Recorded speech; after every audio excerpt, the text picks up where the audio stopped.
Hi hello namaste welcome to my channel.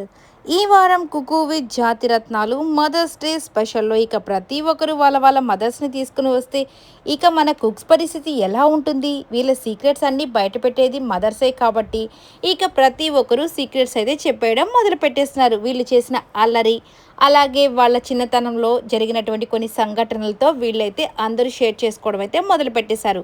ఇక నిఖిల్ విజయేంద్ర వాళ్ళ mother వచ్చేసరికి మరి నిఖిల్ గురించి మీరే చెప్పాలి. ఇక్కడైతే చాలా ఇన్నోసెంట్గా చాలా కామ్గా ఉంటాడు అని చెప్పి అని అంటూ ఉండగానే ఇక శ్రీదేవి గారైతే నిఖిల్ గురించి ఇలా అనుకుంటూ ఉన్నారనమాట. చాలా డీసెంట్గా ఉంటాడు, రిజర్వ్గా ఉంటాడు అని. ఇక దాంతో మా అబ్బాయి చాలానే ఉన్నాయి తన గురించి చెప్పాలి అనగానే ఇక చాలా రిజర్వ్గా ఉంటాడని వాళ్ళ అమ్మ కూడా చెప్తూ ఉండగానే ఇక మన రోహిణి అయితే అంటుంది, ఏంటి మీ కొడుకు రిజర్వా? ఎంతోమంది అమ్మాయిలకి సీట్లు రిజర్వ్ చేసే పొజిషన్లో ఉన్నాడు, ఆయన అమ్మాయికుడు రిజర్వ్గా ఉంటాడని చెప్తున్నారా అని చెప్పి అంటూ ఉంటారనమాట.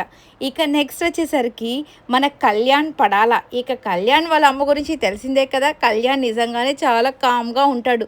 ఇక మా అబ్బాయి ఎవరిని ఏమీ ఎక్కువ మాట్లాడు, చాలా కామ్గా ఉంటాడని. కానీ అత్తయ్య నేను ఈ పక్కనే ఉన్నాను, ఏంటి మీ అబ్బాయి కామ్గా ఉంటాడా, డీసెంట్గా ఉంటాడా, చూడండి ఎన్ని నాటి పనులు ఎన్ని పనులు చేస్తుంటాడో తెలుసా అని చెప్పేసి మన రోహిణి అయితే చెప్తుండే. కానీ నువ్వేంటమ్మా సిగ్గుపడుతున్నావు, నువ్వు కాస్త ఆపమ్మా అని చెప్పేసి మన కళ్యాణ్ అయితే రోహిణిని అంటూ ఉంటాడు.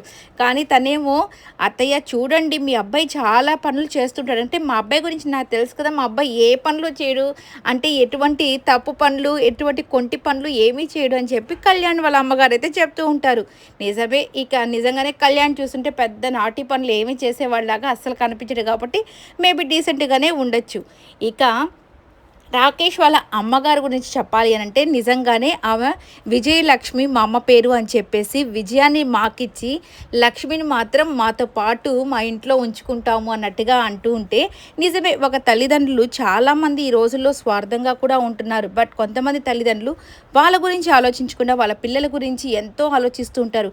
ఆమె చెప్పినట్టు నేను నా దేవుణ్ణి ఏమీ కోరుకోను నా కోసం, కానీ మా పిల్లలు మాత్రం బాగుండాలి, సో వాళ్ళ కోసం మాత్రమే కోరుకుంటాను, అది కూడా కాక డబ్బు ఇవన్నీ కాదు కానీ మంచి పేరుని సంపాదించుకోవాలని నేను అనుకుంటానని చెప్పగానే నిజంగా చాలా ఎమోషనల్ అయిపోయారు. అలాగే ఆవిడైతే వేసిన డ్యాన్స్ శ్రీదేవి గారు అలాగే మన అరుణ గారు ఇద్దరు కలిసి ఆవిడతో చక్కగా డ్యాన్స్ అయితే చేసేసి హ్యాపీగా ఆ యొక్క మూమెంట్స్ అన్నిటిని క్యాప్చర్ అయితే చేసేసుకున్నారనే చెప్పుకోవాలి.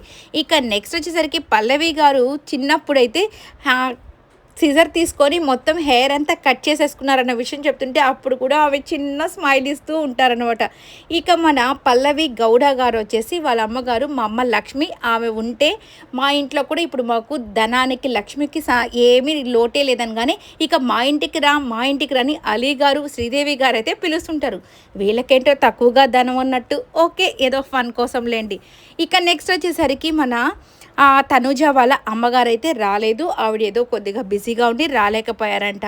ఇక ప్రతి ఒక్కరు అమ్మలతో ఈసారి మాత్రం షో అదిరిపోతుందని చెప్పుకోవాలి. ఎందుకంటే వాళ్ళు వచ్చి వాళ్ళ పిల్లలు చేసిన వంటని రుచి చూస్తారు కదా, ఇక సూపర్గా ఉంటుంది. ఎపిసోడ్ చూసి బాగా ఎంజాయ్ అయితే చేయండి. ఇక ఆషిక వాళ్ళ అమ్మగారు వచ్చేసరికి ఇక వాళ్ళది తమిళో మలయాళమో సంథింగ్ ఏదో డిఫరెంట్ లాంగ్వేజ్, పుట్టినప్పటి నుంచే యాక్టింగ్ స్కూల్స్లో చేరినట్టు యాక్షన్ చేస్తున్నట్టు కొట్టబోతుంటే ఇక అమ్మ వద్దని చెప్పి నా కాళ్ళ వేళ్ళ అన్నీ పడుతూ ఉంటుంది చెప్పగానే అలా యాక్ట్ చేసి అయితే చూపిస్తూ ఉంటారు. నిజంగా సూపర్గా ఉంటుంది, చూసి ఎంజాయ్ చేయండి. ఈ వీడియో నచ్చితే లైక్ చేయండి, షేర్ చేయండి, కమెంట్ చేయండి అండ్ సబ్స్క్రైబ్ చేసుకోవడం మాత్రం మర్చిపోకండి. Please subscribe my channel.